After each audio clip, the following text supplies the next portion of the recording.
Chapter 18. I sent a few emails of interest over the options I'd spent my days collecting from local want ads. In the process, I put together my first real resume. I filled it full of fluff words I'd earned while working for the family business. Kind of felt like cheating, but they didn't need to know the connection.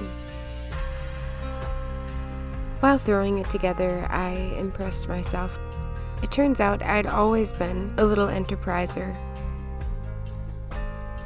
My final position as lead specialist and GM of one of the 3 locations my father owned through the summer seasons following my sophomore year of high school sounded impressive. More impressive than it had actually been. But I wasn't about to lead with that information. Perception seemed to be everything in this place, and the title and experience looked good on paper. Again, I made a fatal mistake.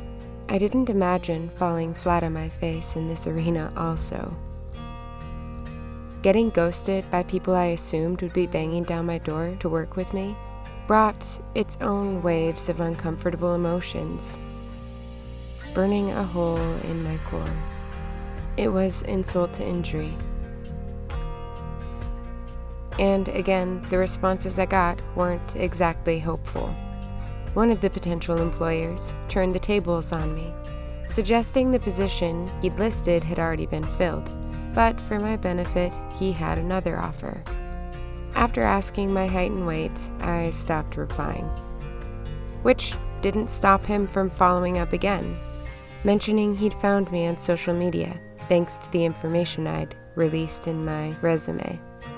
He told me I had the right dimensions for the position he wanted to offer me, and asked if I'd had any experience modeling. He and his colleagues were looking for an intelligent, fresh face to represent their brand. When I told him that wasn't my area of expertise, he'd asked if I'd ever considered hosting a topless poker night. By the end of our exchanges, I blocked him and slept with the hall light on. The final email exchange had escalated quickly.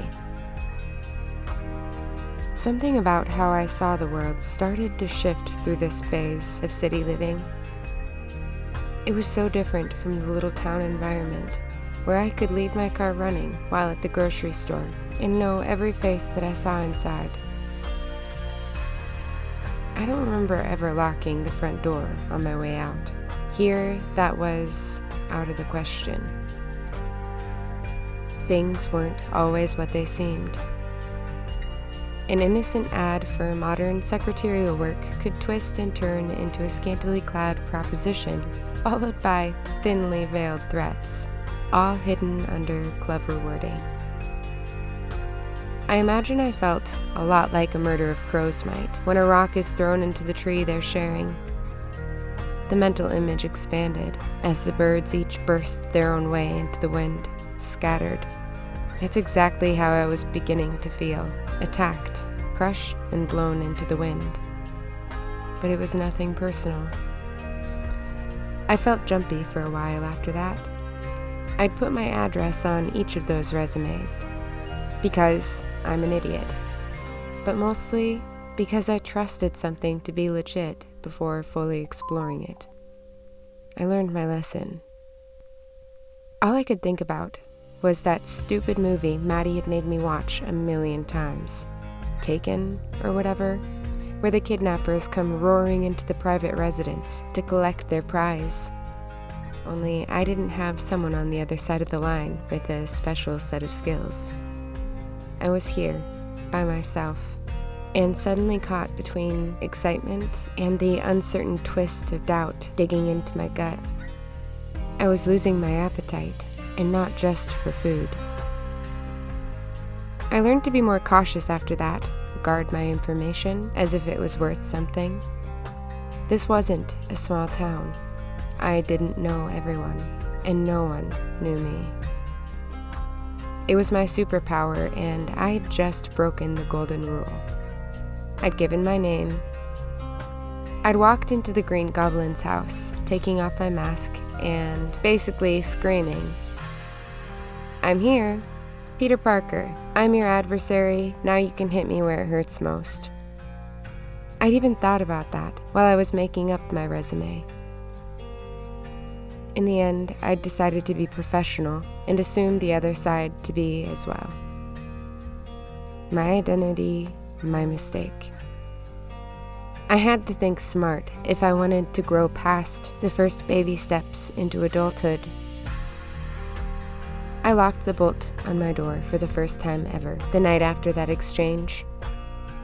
And I knew I needed to chill after I woke up in the middle of the night and scared the shit out of myself.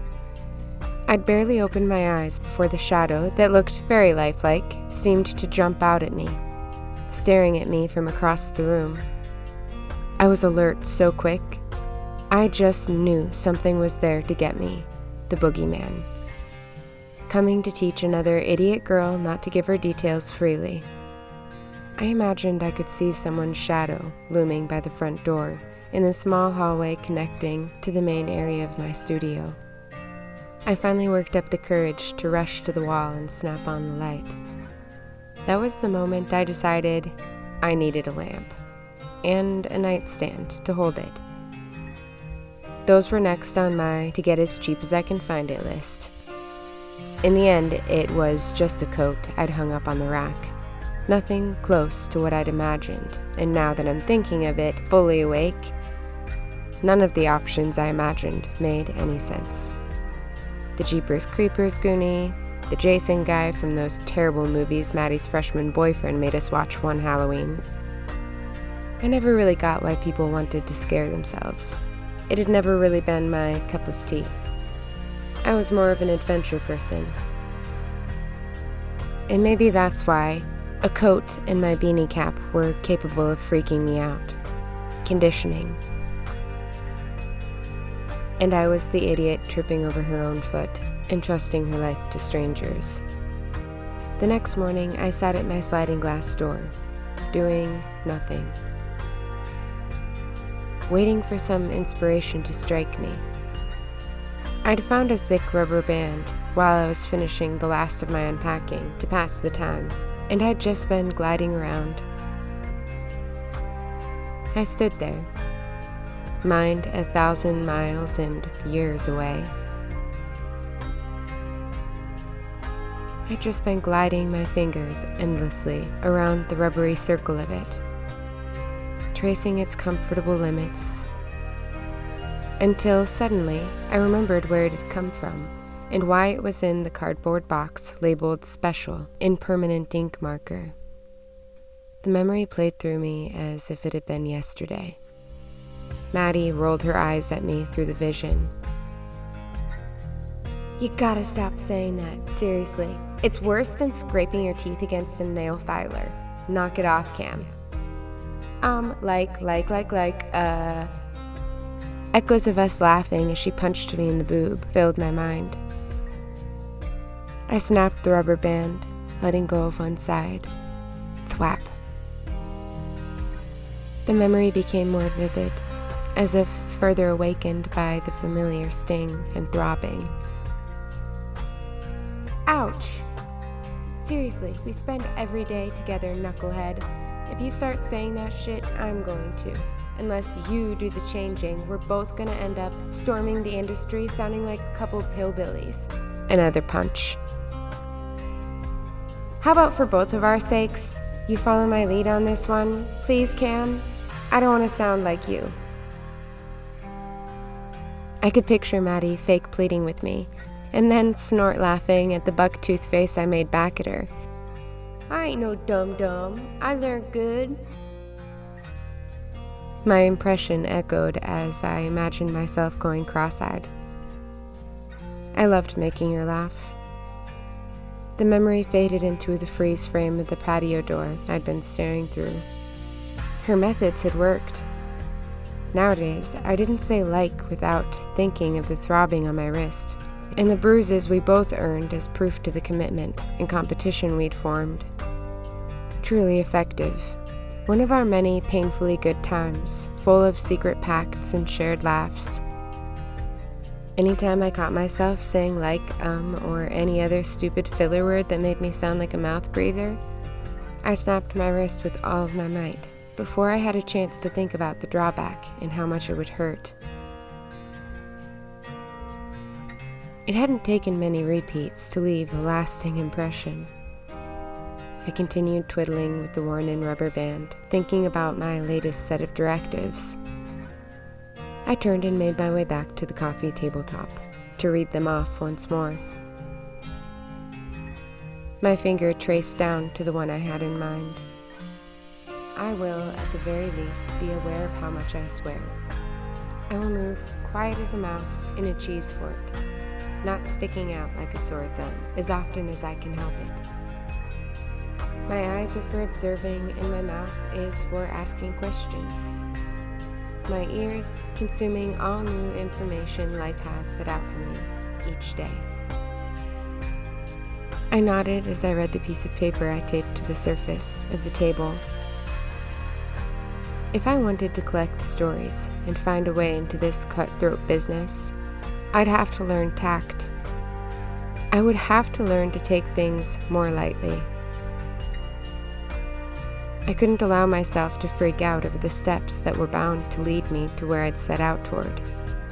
No matter how bad they looked, they were ultimately going to be useful to me, just like everything else. I nodded into the intuition, letting it bleed into its own thing, as the thought continued. This version of Cameron Kensington observes and reports. She's a mean, lean collector of realities. This new me, this investigator 2.0, she walks soft. I smiled and pictured a river running through the valley I'd left behind. Be like water.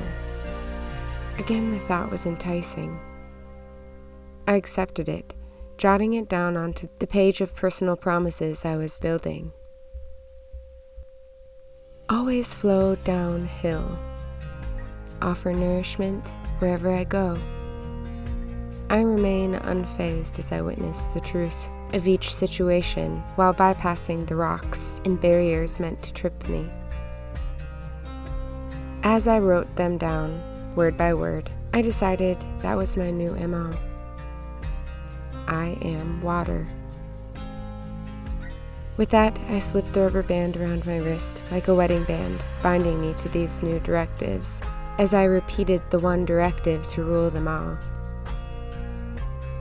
Anytime I say something mindless, I will snap myself until I'm aware of my mouth and what it's putting into the atmosphere around me. The commitment basically made itself. It came so naturally. I finished copying down the ethos into my journal and felt the weight of recent misadventures rolling off my back. I don't make mistakes, I make decisions. I nodded and stood up, ready for the battle to ensue, me against my ego, wondering who would cave first as I walked back to the coffee pot for a top-off.